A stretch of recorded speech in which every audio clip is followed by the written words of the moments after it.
Greetings, my fellow normies. This is Scott, your host, just a normie. If you're new to the channel, please like, subscribe, and share. And don't forget to put on that notification button. I know that 80 to 90% of you are watching and viewing and liking my videos, and you are not subscribed. And I would really appreciate it if you would do that. So today, we're going to talk about Zack Snyder's Justice League is what the fans deserve and got Whedon's do-overs, basically. There's a new article in Vanity Fair about the shocking and exhilarating, breathtaking true story of the Snyder Cut. A demoralized battle with Warner Brothers, a devastating personal tragedy, a fan base he couldn't control. Zack Snyder tells Vanity Fair why he quit Justice League and why he's returning to complete the cut. And I'm not going to go into this article and stuff. I'm sure you can find it. I can link it down below and all that. But I think that, as a normie and stuff, I'm not a comic book guy. I've always told everybody that and stuff, dude. But I didn't care for Justice League.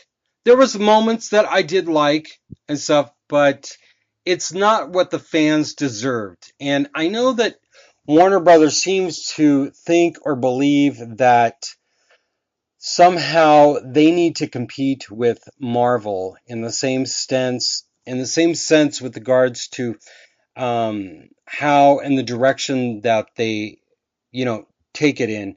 And what I mean by that is like the cinematic universe that has worked for Marvel doesn't necessarily mean that it will work for DC. And the other thing too that Marvel has going for it is it's got a Kevin Feige. It's got someone that's head of it, knows where it wants to go, and all that stuff.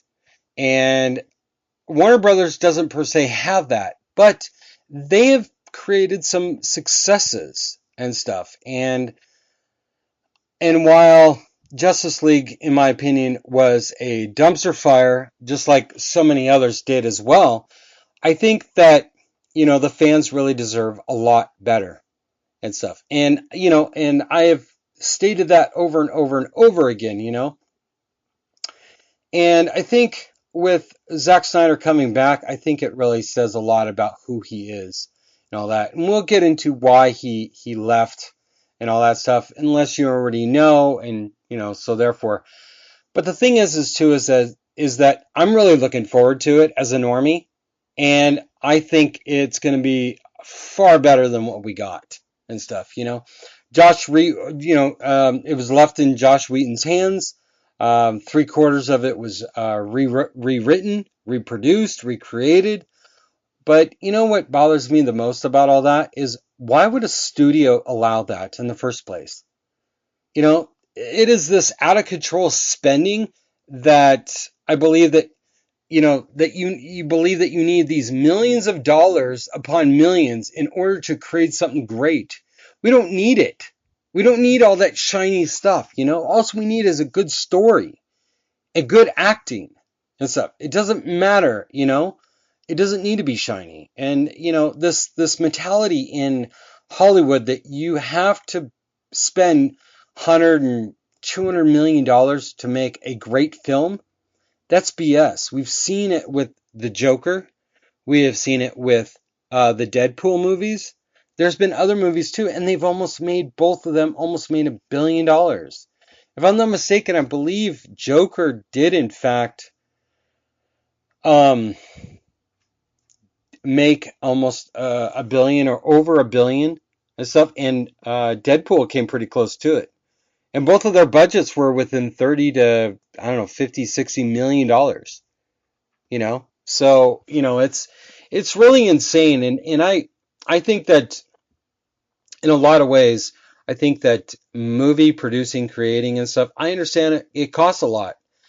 But in this new environment, that type of spending is no longer acceptable.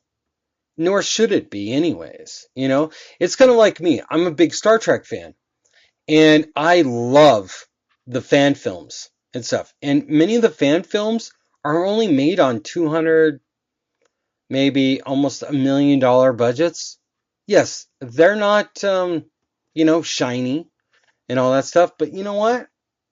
So be it. Who cares?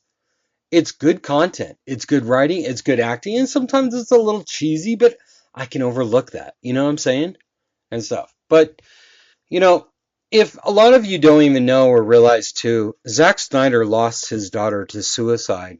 And, he's doing this movie and stuff not for him, but he's doing this for the fans. He's not taking his salary. He said that, I already got paid and stuff. He's doing this also too to raise money for suicide prevention. And I think that's very noble and stuff because I've got mental illness myself. I have PTSD and stuff. I worked overseas during the days of the war and stuff as a contractor, a military contractor and stuff. I was not in the military. I was an independent civilian contractor and stuff. And I know the harshness and the hardness and all of that when it comes to suicide, when you're really pitted in a corner and stuff, or you think that you don't have an outlet or someone to help you and stuff. We've all been there. Those that have had mental illness, like myself and stuff, I know. I have a great support system. I have a service dog and stuff. I have an employer who works with me and all that stuff. And yes, I know that not everybody has that luxury. But you know what? I didn't find it by mistake. I've gotten fired and terminated from jobs because I had a blackout or I had a situation. So, it's really up to you to, you know, find and seek help and stuff like that before you take measures into your hands drastically and stuff. I even participate in like Reddit, and Reddit's got a lot of like PTSD groups and stuff like that, and I go in there and I do help other people trying to understand what's going on with them and stuff. And I always encourage them and tell them, look, I'm here for you, and I think it's very important. I don't know those people. It's just like, me doing these videos and stuff and doing the YouTube channel, it keeps my mind off of things because the mind wanders. And my therapist is always saying, oh, well, actually, I meditate with monks at a Buddhist temple and stuff like that because I it's part of my routine.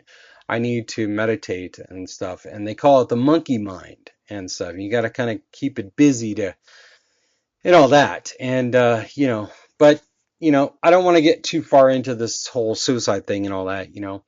But I want to say that it's a real tragedy what happened to Zack Snyder and Autumn, his daughter. She was an adopted child at one, and and we don't know what was going on in her head and stuff. It's an unfortunate situation. I don't know Zack Snyder. I only know him as a human being that lost his child and stuff. And granted, it wasn't his biological child. It doesn't matter, and stuff. It's still a tragedy. But, moving on and stuff, even as a normie, I know that Joss Whedon's Justice League was horrible. And so did Warner Brothers too. It's been reported that they were pretty dissatisfied with it as well too, but I think they're under obligations to, release it and stuff like that. And they didn't know what was going to happen with Zack. But what I didn't like is the fact that they kind of, they could have waited, you know, and maybe things would have worked out better. But now we're in the middle of the Rona situation, which he finally came back and all that stuff during all this. So, but as usual, I think that a lot of this and the Justice League and stuff, I think it's going to be phenomenally awesome and all that stuff. If you're not aware, this movie will be released on March 18th and stuff. I'm really looking forward to it. I can't wait to see what it is going to be or what it's going to be like and all that. But I think that everybody shouldn't be very critical of it and stuff. I think you should kind of sit on it, review it, and then you know, and take it from there and stuff. I'd really like to know your thoughts and everything else, but let me know what you think down below. Like I said, I know that a lot of you are not subscribed to the channel. Please like, subscribe, and share. Also, hit that notification button for I'm always uploading at least 2-3 videos a day. The channel is doing a lot better and stuff. We've had an increase in membership, we've had viewership, and so on and so forth. So let me know what you think down below. I really appreciate you all listening. You take care, everybody, and I'll be talking to you all later. Bye.